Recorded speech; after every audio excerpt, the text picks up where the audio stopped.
por isso que eu convido você a abrir sua Bíblia em Hebreus. Inclusive, foi uma carta que nós trouxemos uma palavra na quinta passada, né, em Hebreus capítulo 4, versículos de 14 a 16, o sumo sacerdote, não é? Não é esse texto, não. Eu estou falando só da quinta para chegar hoje.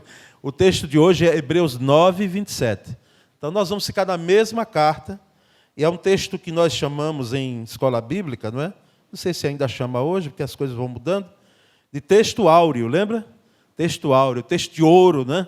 É o texto básico para o estudo bíblico e, nesse caso, o nosso aqui, a pregação, a ministração da palavra. Hebreus capítulo 9, versículo 27.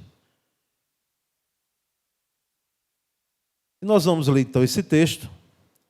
Diz assim: e assim como aos homens está ordenado morrerem uma só vez, vindo depois disso o juízo. Vamos ler juntos aqui na versão da tela? Da mesma forma, como o homem está destinado a morrer uma só vez, e depois disso enfrentar o juízo. Então, irmãos, nós percebemos que há uma pergunta que se instaura diante do texto e diante daquilo que nós temos como tema morte. O que é que acontece depois da morte? O que é que acontece à pessoa, ao ser humano? O que é que acontece ao crente? Nós vamos hoje nos deter especificamente o que acontece ao crente, tá certo? Ao cristão, aquele que teve a graça de ser alcançado pela salvação em Cristo Jesus. Não vamos tratar do destino, vamos dizer assim, que eu não gosto bem dessa palavra, porque ela não explica bem, ela não coloca bem a questão, o entendimento nosso, que destino dá-se a entender que é algo que não se tinha como ser diferente, não é? A pessoa estava destinado àquilo ali. Mas não vamos tratar sobre após a morte em relação a não crentes, não é? Em relação a infantes, não é? Que isso aí é vamos dizer, uma amplitude maior, exige uma plasticidade, vamos dizer assim, de podermos abordar o tema que não nos convém para o momento, pelo propósito que temos nessa noite, tá certo? Depois da morte em relação ao cristão. E o que é que nós podemos chegar de resposta a priori? É o fim da linha nosso?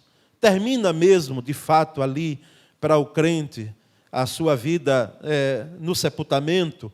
Ou para aqueles que já têm uma condição maior, porque ainda é caro o crematório, ou, lamentavelmente, umas outras condições de morte que não nos possibilita, às vezes, até nem se perceber o corpo.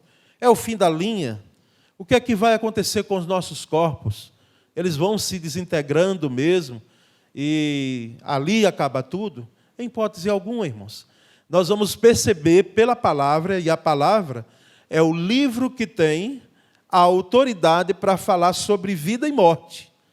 É a palavra de Deus, é a Bíblia Sagrada, é a Escritura que nos diz de onde viemos, o que estamos fazendo aqui e para onde vamos.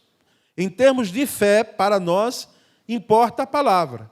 A palavra não deve ser endeusada, nem ela é Deus. Mas a palavra é o norte, é a bússola, a palavra é o mapa. De forma que os maiores pensadores, eles afirmam que o que você acredita sobre a morte, né, o que você pensa sobre a morte e sobre a vida após a morte, é a chave para a reflexão sobre tudo que importa na sua vida. O que você pensa sobre a vida após a morte, não necessariamente sobre a morte, porque a morte ela é universal, ela atinge a todos, mas o que é que se pensa após a morte? A vida após a morte, ela traz para você a chave para a sua vida, ou seja, você vive em função daquilo. E vamos, irmãos, então, entender que, no nosso caso, nós temos sempre a perspectiva do vir, do porvir, não é? da eternidade com Cristo. Vivemos aqui e gostamos de viver aqui, e em sã consciência queremos permanecer aqui, está certo? Mas nós temos essa dimensão de que a vida não acaba aqui. E percebemos então que o que acreditamos sobre a vida após a morte e sobre a vida, né, a vida após a morte, tem a ver como conduzimos nossas vidas. Tem gente que, e aí estão as filosofias e até os entendimentos também religiosos que bebem dessas filosofias, não é? O materialismo, não é? Que tudo acaba aqui, a matéria. Acabou a nossa vida aqui, acabou o corpo, né? É como se fôssemos só corpo, né? É como se só fôssemos matéria. E alguém já disse que matéria sem espírito nada é do que um cadáver. Corpo sem espírito, sem vida, é um cadáver. E o espírito sem corpo é algo espantoso. Porque no nosso caso aqui nós somos o todo. Mas no materialismo e outros ismos, né, que bebem desse entendimento, tudo termina aqui. Tudo acaba aqui. Porque o que importa vai ser aquilo que é tangível, aquilo que é palpável, aquilo que existe de matéria.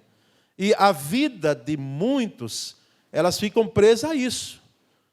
Eu estava participando do seminário de Ciências Bíblicas, né, semana passada, e fiquei, não foi novidade para mim, mas fiquei, assim, glorificando a Deus, porque nós ouvimos ali gente que emprega 40, 50 anos de sua vida para fazer uma tradução, não é da Bíblia toda, não, fazer uma tradução do Novo Testamento, do idioma que ninguém tem nada. Não tem uma frase da Escritura tinha. E aí nós temos gente que se debruça sobre isso uma vida, não é? Se debruçando para poder entregar ali, pelo menos, a porção do Novo Testamento, às vezes do Evangelho de João, a uma tribo, a um povo, a uma etnia, não é, que não tem nada na sua língua sobre as Escrituras. E isso vale a pena um registro, porque é gente que se debruça, e olha que lidar com línguas, com idiomas, é algo muito complexo, né? E nós percebemos, então, a importância da dedicação de uma vida. Gente que vive em função de um propósito. E, no caso nosso, irmãos, nós percebemos, então, diante desse exposto, a priori, que nós temos alguns aspectos em relação a essa vida após a morte. É que a morte é algo inevitável. A inevitabilidade da morte, não é? Ou a transitoriedade da vida. É algo que nós precisamos entender, porque todos nós que estamos aqui, não é, vamos ter que passar por morte. Vamos ter algo que não diria a única certeza, como alguém já disse, a única certeza que temos é que vamos morrer. Não, nós não temos só essa certeza, não, em nome de Jesus. Nós temos a certeza, né, de que depois da morte nós temos, sim, uma vida, não é? Uma vida, sim. Agora, é algo inevitável. Nós vamos ter que passar, todos nós, ricos, pobres, pretos, brancos, alto, baixo, gordinho, magro, como você for, não é? Países em desenvolvimento, países desenvolvidos, todas as pessoas nasceu, vai ter que enfrentar, de que passar pela morte. E é bom que avisar em tempo, né, que essa morte ela tem alguns recados. Ela nos avisa que não há tempo ilimitado para algumas decisões. Porque tem gente que pensa que vai viver a vida toda. Vai viver aqui uma eternidade, e não é assim. Nós temos uma finitude. A vida ela tem a sua finitude. E em questões em relação a oportunidades, né, devem ser aproveitadas agora, no aqui, em vida. Dentre elas, a oportunidade ou a decisão, não é, de poder trilhar o caminho do Senhor, é algo que tomamos aqui que parte para a eternidade, porque lá na eternidade nós vimos aqui claro, o texto claro, que depois da morte segue-se juízo. E esse juízo aí nós sabemos que é algo que não tem como tomar uma decisão lá. Lá, é claro que para cristãos, para crentes em Cristo Jesus, não vou dizer nenhum termos cristãos, mas os salvos em Cristo Jesus, nós compareceremos sim diante do trono do Senhor. Mas não para sermos condenados pela graça dele, não. Mas nós ali estaremos sim para ratificar a graça que nos alcançou por misericórdia, e estaremos ali diante daquele trono, daquele, como diz o Apocalipse, que para nós às vezes questionamos ainda, como será, quais as minúcias, os detalhes, mas o fato, irmãos, é que nós temos uma inevitabilidade de morte, e que essa oportunidade de tomar decisões que partem para a eternidade precisa ser feita aqui, precisa ser tomada aqui. E a certeza de que a morte vai chegar deve nos colocar e levar-nos, a pôr a casa em ordem, não é? Quem lembra da palavra dada pelo profeta, dada por Deus, por meio do profeta, ao rei Ezequias, que preguei um domingo desse? Põe a tua casa em ordem, põe a tua vida em ordem. A morte, irmãos, vem nos dizer isso. Olha, coloca a tua vida em ordem. O interessante, isso, se você não coloca, se tem o costume de usar agenda, e hoje as nossas agendas são virtuais, e celular, mas eu usei agenda por muito tempo, não é? Mas nunca coloquei em nenhuma agenda que eu tive lá daquelas escritas, hoje eu posso morrer. Não é? A gente não conta com isso. Por quê? Porque não faz parte do nosso plano. Mas não é uma possibilidade, irmãos? Diga, não é uma possibilidade? Mesmo que você esteja dizendo misericórdia, pastor, que seja muito mais lá para frente. Eu também estou pensando com você. E o pensador cristão, ele disse, é interessante, nós queremos ir para o céu, mas não queremos ir para o céu agora, né? Não é algo até que parece antagônico, irmãos? Não é não. É porque céu para nós começa aqui. Se céu para nós não começar aqui, vai ter algo errado conosco. Pereceria sem dúvida, Salmo 27, pereceria sem dúvida se não cresce que viria os bens do Senhor na terra dos viventes. Ou seja, céu para nós aqui, aliás, aqui a terra, nós devemos viver um pedacinho, um tamanho pequeno do céu, e dentre eles são os momentos maravilhosos que nós temos na presença de Deus, com os nossos irmãos, com a nossa família, não é? Em comunhão, momentos até de dor. Não é? Que Deus é sabedor, como nós cantamos, mas são momentos que nós vivemos e experimentamos um pedacinho de céu. Mas, irmãos, a morte vem dando esse aviso, cuidado. Não é? Ponha a sua casa em ordem, ponha. Isso pode significar, irmãos, rever nossa escala de valores. E valor é um negócio interessante, não é? Valor é muito maior do que preço. Não é bem minha área, essa área de economia, mas nós temos aqui gente que tem formação e que lida, não é, Jader? E outros que trabalham com... Mas o valor é algo que não perde.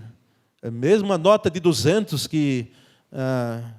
alguém disse, nunca caiu minha carteira. Na minha entrou um dia desse, não é? Nunca tinha pego, mas entrou agora uma nota, uma cédula, né, de 200. Mesmo amassada, mesmo suja, ela não perde o valor. Ela vai precisar ser trocada, não é? Orientada, se ela estiver rasgada, principalmente em locais que impliquem no reconhecimento dela como cédula.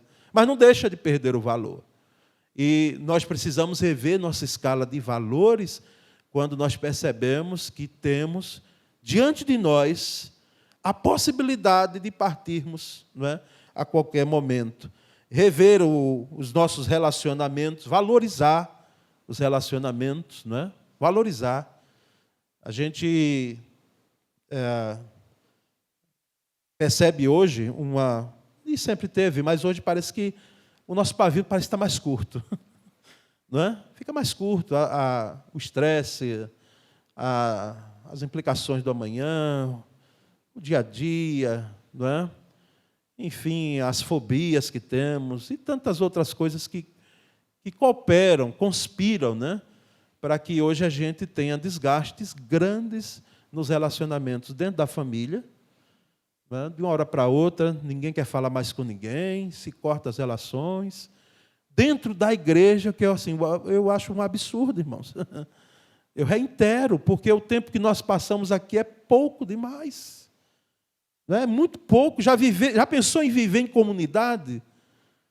Como eu vivi um ano inteiro dentro do internato de seminário? E assim, a gente vive tão íntimo, tão próximo, que um dia eu lembro, num dos internatos, eu vendo alguém com uma gravata parecida com a minha, mesma coisa, eu digo, rapaz, parece minha gravata, como é que George, estou citando o nome dele porque eu nunca mais vi, mas espero que esteja servindo ao Senhor, né? E tinha uma amizade boa comigo. Como é que George tem uma gravata? Eu nunca percebi. Na realidade, ele pegou e não pediu nem licença, porque o nosso armário desse tempo, dos primeiranditas, não tinha chave. Era feito de alvenaria assim e ficava tudo lá, à vista lá. Então ele, né, na intimidade, pegou. Eu não tive problema nenhum, mas eu vi intrigas dentro de um internato porque alguém pegou uma coisa do outro e a mínima coisa. O falar, irmãos, às vezes uma palavra, não é? As pessoas elas cortam relacionamentos, elas se desgastam em relacionamentos, não é? No campo ideológico ou político partidário, não é? Já passou a campanha? Eu ia dizer no dia da campanha, mas Deus foi tão bom que eu não disse, passou. Mas me admirou, irmãos. Eu recebi, num domingo aqui, eu estou dizendo isso, e vai ficar registrado, e é bom que fique. Não é? Num domingo tivemos aqui um momento missionário, né? E aí apareceu lá, né? Campanha de Missões Nacionais 22. E na segunda-feira, que era o ano passado, 2022, né? Segunda-feira eu recebi de um irmão nosso que milita na área jurídica, né? Dizendo, ó, pastor, mandaram para mim, não é? Eu estou dizendo para o senhor que oriento a gente colocar como 2022, para fugir, não é? Dessa questão, porque alguém já recebi mais de uma pessoa. Eu digo, eu não estou acreditando no que eu estou vendo, né? Quer dizer, a gente, até às vezes dentro de um culto, a gente está ali cultuando e tudo quanto ocorre no culto, eu tenho um link, faço uma leitura do momento, daquele acirramento que nós vivemos, esperamos, eu mesmo não vou para canto nenhum mais que me chame, em relação a almoço, a café, eu digo, Deus abençoe, não é? Mas eu não vou, eu respeito muito, oro muito, mas eu não quero participar porque nós nunca tivemos um momento de acirramento tão grande como nesses últimos anos. Só para os irmãos verem a coisa como é grave, não é? É um cuidado?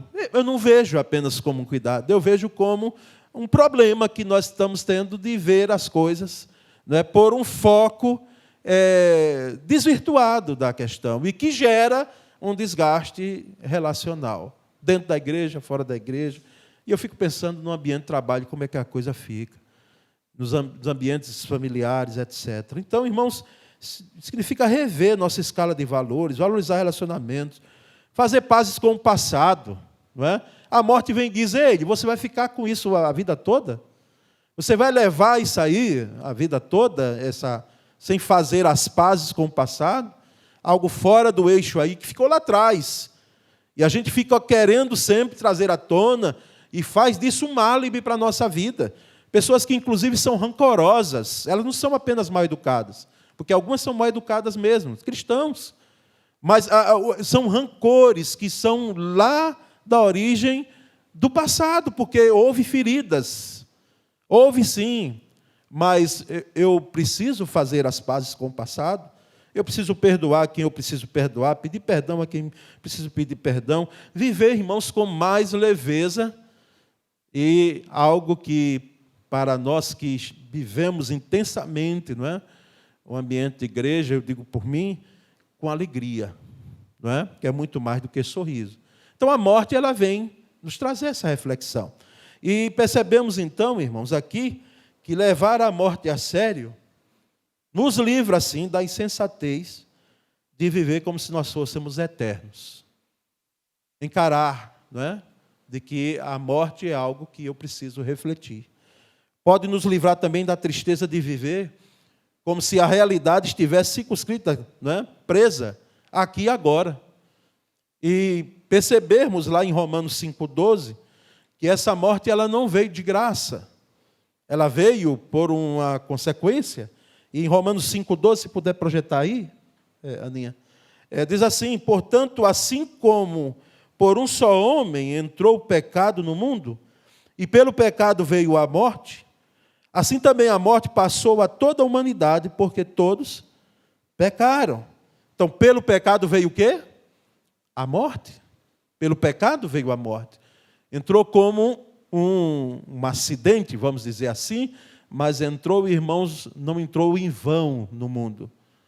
E aí eu sei que surgem diversas indagações, mas como é que Deus já sabia? E por que é que fez o homem assim? E por que é que não fez diferente? Não é? Tantas questões que são levantadas, irmãos, e nós só temos que entender que, graças a Deus, Deus não nos fez máquina, robô, não é? Embora o nosso corpo é uma máquina, é formidável, né? Maravilhosa, mas nós não somos máquinas. Nós temos intelecto, nós temos um poder de decisão para planos aqui humanos, outros nós não temos o poder, mas é nos dado na questão de lá do Éden, aquela questão da queda, da escolha. E percebemos então, irmãos, que com a morte está definido, então, esse destino eterno de cada pessoa. Né? Nós todos estávamos afastados, desgarrados, como ovelha. Em Lucas 23:43,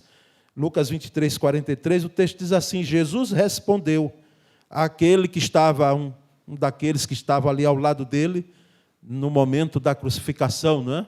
Que é chamado o ladrão bom. Você conhece algum ladrão bom? É um termo que às vezes a gente vai usando, ou ouve, né? Ou lê. O ladrão da cruz, o ladrão bom. Não, ladrão, ele não existe ladrão bom. Todo ladrão, ele vem para roubar, matar e destruir. Por isso que ele vai com a arma, muitas vezes. Mesmo que seja de brinquedo. Como a gente não sabe se é de brinquedo ou não, né? Pode ser do que for. Eu peço a Deus, porque nunca tive essa nefasta experiência de ser assaltado. Não é? Eu espero ter o controle, digo, pode levar aí. Não é? E ficar ali pedindo a Deus misericórdia para ficar quieto. Mas ele vem para roubar, ele vem para matar e destruir.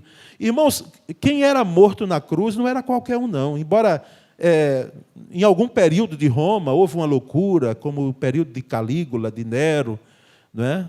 Trajano, imperadores doidos mesmo. Mas nesse período, né, de Jesus, havia julgamento, mesmo que foi um julgamento assim, feito às avessas, no caso do Sinédrio, não é? E no caso de Pilatos, aquela cena, não é, teatral que ele fez lavando mãos. Mas, enfim, irmãos, esse ladrão aqui, essa pessoa, esse homem, não é? Ele vai reconhecer em Jesus um Redentor. E aí Jesus diz para ele, em Lucas 23:43, o registro: em verdade te digo que hoje estarás comigo no paraíso. Hoje estarás comigo no paraíso. Há um segmento, tido como evangélico, mas evangélico não é? Que ele diz que esse texto está assim. Jesus não estava dizendo que hoje, naquele dia, aquela pessoa estaria com ele no paraíso. Coloca a famosa vírgula, não é? Para tirar o sentido do texto. Jesus lhe respondeu: em verdade te digo hoje, Jesus dizendo naquele dia, que ele estaria no futuro no paraíso com ele. E o texto não está dizendo isso. O texto está bem claro dizendo que Jesus, olha, hoje, ainda hoje, você vai estar comigo no paraíso. E nós sabemos, irmãos, que partir, lembro muito bem do meu professor de Teologia Sistemática 1, não é? Professor Jabes Nogueira Filho, que vocês não conhecem, mas foi muito bom ele dizer que céu para crente começa quando ele morre. Olha que coisa maravilhosa. Teologia simples, né? Mais profunda. Céu, para mim, começa quando eu parto daqui. Começa céu. As outras questões, mas assim, como isso? Pastor, vou ter corpo ressuscitado, e depois aí as almas, as pessoas subirão, né? E como é que vai acontecer? E o julgamento, e a volta de Cristo? Isso são outras questões que nós vamos, inclusive concorrentes, onde a Bíblia não cessa, não fecha uma questão única. Está certo, irmãos? Mas o que é que existe de claro aqui? É que partir daqui com Cristo é uma garantia, é uma certeza de que estarei com Cristo. Não é? Havia um colega na universidade que dizia: Paulo, se não existisse morte, não existiria nenhuma religião. Né? Parece que não há um sentido. Porque a maioria das religiões, se não todas, irmãos, elas têm o foco numa vida após a morte. Né? Numa vida após a morte. E as coisas surgem, parece que daí. Mas para nós não. Porque nós sabemos que morte não é cessação. A morte e é bem dito, como é uma passagem. Não é? É uma ponte. E em Filipenses capítulo 3, versículo 21, o apóstolo Paulo escrevendo, ele diz: o qual transformará, olha aí uma resposta para o corpo, o qual transformará o nosso corpo de humilhação para ser igual ao corpo da sua glória, a glória que Jesus teve com o corpo glorificado, segundo a eficácia do poder que ele tem de até subordinar a si todas as coisas. O que é que Paulo está dizendo aos Filipenses? Nos diz nessa noite de que teremos corpos glorificados, assim como Jesus teve o dele. Não é? Então, existem respostas às indagações que fazemos. Não com as minúcias. Porque você vai ficar assim gordinho como eu sou, pastor? Aqui, desse jeito, com esses 101 quilos, vou ficar magrinho? Irmãos meus queridos, nós precisamos deixar alguns entendimentos, algumas visões que nós temos daqui da terra, são terrenas, são desse momento, e não levá-las para a eternidade, está certo?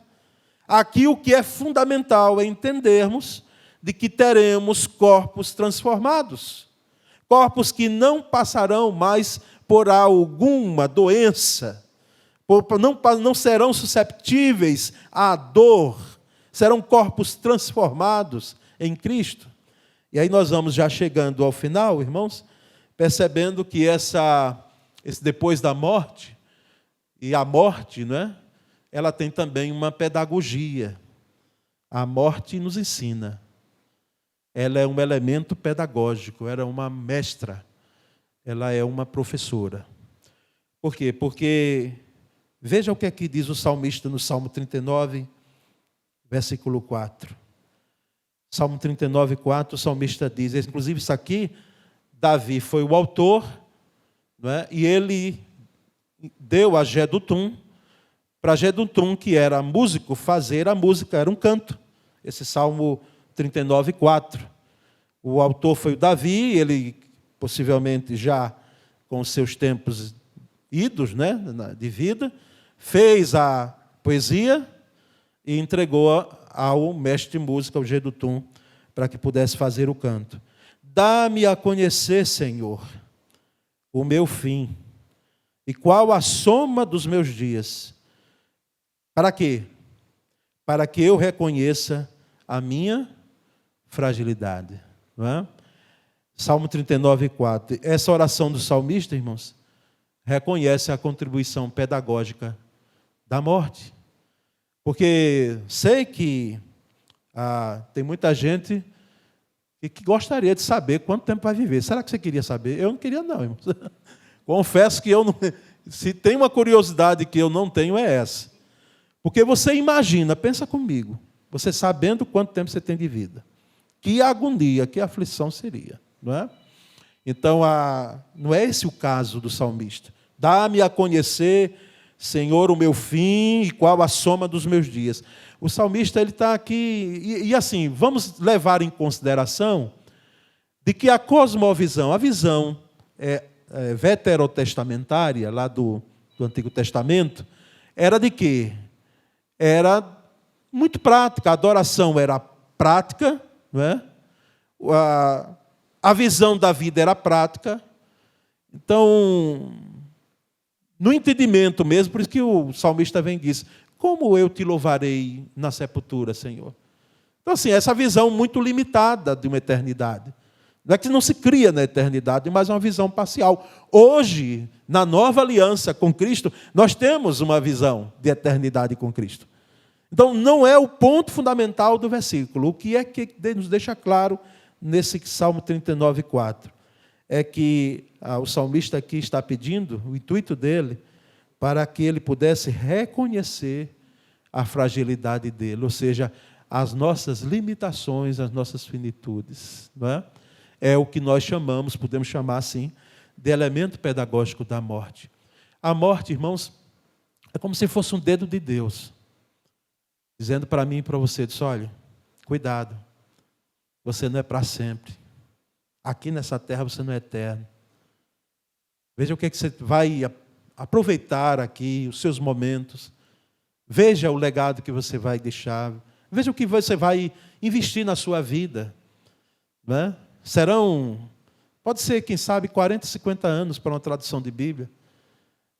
Pode ser 40, 50 anos investindo na vida de um filho, de uma filha, da família. Né? 40 anos, 50 anos vivendo uma vida cristã, pela graça e misericórdia de Deus. Uma vida, quem sabe, de menor tempo, mas vivida com intensidade. Os valores do Evangelho, como muitos dos nossos irmãos se foram em Cristo com tenridade. Então, mostra para nós a fragilidade humana. Mas mostra também para nós, irmãos, a maravilhosidade, né? Do aspecto de que quem morre em Cristo tem uma vida eterna com Cristo e tem uma vitória em Cristo. Vejamos por último 1 Coríntios 15, 53 a 55. 1 Coríntios 15, 53 a 55. Esse texto maravilhoso do apóstolo Paulo. Capítulo 15 todo, irmãos, de 1 Coríntios. Ele vem lá desde o início e logo dos primeiros versículos ele vai trabalhando com a questão da redenção, que se Deus permitir, a ressurreição da nossa vida, a ressurreição do crente, não é? Pela graça de Deus, vamos ministrar domingo pela manhã. Então, nota o texto, porque é necessário que este corpo corruptível se revista da incorruptibilidade e que o corpo mortal se revista da imortalidade. E quando este corpo corruptível se revestir de incorruptibilidade, e o que é mortal se revestir de imortalidade, então se cumprirá a palavra que está escrita. Tragada foi a morte pela vitória. Onde está, ó morte, a tua vitória? Onde está, ó morte, o teu aguilhão? Então nós podemos, irmãos, a partir desse texto, encerrar essa pregação, encerrar essa palavra bíblica, dizendo que a morte, em hipótese alguma, é o fim, é o começo, é o início. E algo maravilhoso para nós é perceber que essa morte, que no nosso caso pode causar apreensão, naturalmente, mas não nos causa medo, não nos dá o temor, não é? Para o crente, não. Nós enfrentamos ela e sabemos que ela mesma já foi morta, como diz John Owen, né? Que é um pregador reformado, num livretozinho que eu já fiz menção aqui na igreja, a morte da morte na morte de Cristo. A morte da morte na morte de Cristo, ou seja, na morte de Jesus, a própria morte teve a sua morte. Então ela não está para nós mais viva. O que vai acontecer conosco que cremos em Cristo pela misericórdia e graça de Deus não é algo que seja absurdo dentro do plano humano e dentro dos propósitos divinos. Então, nós, irmãos, partiremos sim daqui, depois da morte, estaremos, como disse o apóstolo Paulo, que partir daqui é estar com Cristo. Não é? Que Deus nos dê, irmãos, cada vez mais a graça, não é? De nós podermos ter isso no nosso coração muito firme, e com muita leveza, e com muita esperança, porque eu já saí, às vezes, de casa para atender gente, né, membro de igreja, da nossa igreja, mas ali foi uma questão movida também por doenças emocionais, e com a pessoa com medo de morrer. Não é? E saí, praticamente, foi uma das ligações mais cedas que eu recebi, não é? Cedinho, 4 horas da manhã. E fui, rapidamente cheguei lá, estava com medo mesmo, mas sabemos que ali era a fobia da doença emocional, porque aquele irmão nosso ali, ele é de Cristo Jesus, não é? E nós ali ministramos, pedimos sabedoria, mas estou com medo de morrer, pastor, mas não vai, porque esse medo não é natural, não é? E oramos e acalmamos ali, e graças a Deus, nós cremos que em questões, essa é uma questão excepcional, mas o partir do crente é estar com Cristo, né? É uma convicção que nós temos e que ninguém pode arrancar do nosso coração, não é? Então, vivamos aqui com muita intensidade, tá certo? Não vou nem fazer a pergunta quem gostaria de ir agora, porque não nos compete nem fazer essa pergunta, nem você responder agora, porque não temos autoridade para isso. Mas, irmãos, vivamos assim, com esses 2 olhares, de viver aqui com intensidade, mas sabendo que depois da morte o quê? Depois da morte, sexo e juízo, sim, sexo e juízo, mas depois da morte nós temos, não é, a celebração da vitória em Cristo Jesus. Amém, meus irmãos? Então, guarde isso aí, tá certo? Guarde isso aí, porque medo de morte não é para nós, não.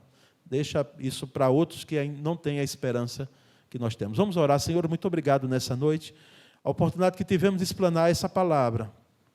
Pedimos, ó Deus, que essa convicção que é gerada pelo Teu Espírito Santo, nos foi dada, selada em Cristo Jesus, na sua vitória, esteja, Senhor, tatuada, marcada mesmo, em nossos corações. Nós te pedimos, Senhor, que a Tua igreja, ela vivencie isso aqui com muita intensidade, e nós possamos, no tempo, na oportunidade que temos aqui em vida, fazermos com que o Seu nome seja exaltado, glorificado, e, ó Deus, nós rendemos assim, pois toda a honra ao Senhor. Muito obrigado por essa quinta-feira, aqui os que chegaram, te pedimos, ó Deus, que as orações feitas aqui, te pedimos, ó Deus, que a Tua bênção seja sobre nós no restante dessa semana, no restante desse ano que está chegando ao seu final, Senhor. Muito obrigado. Nós, pois, oramos em nome de Jesus. Amém.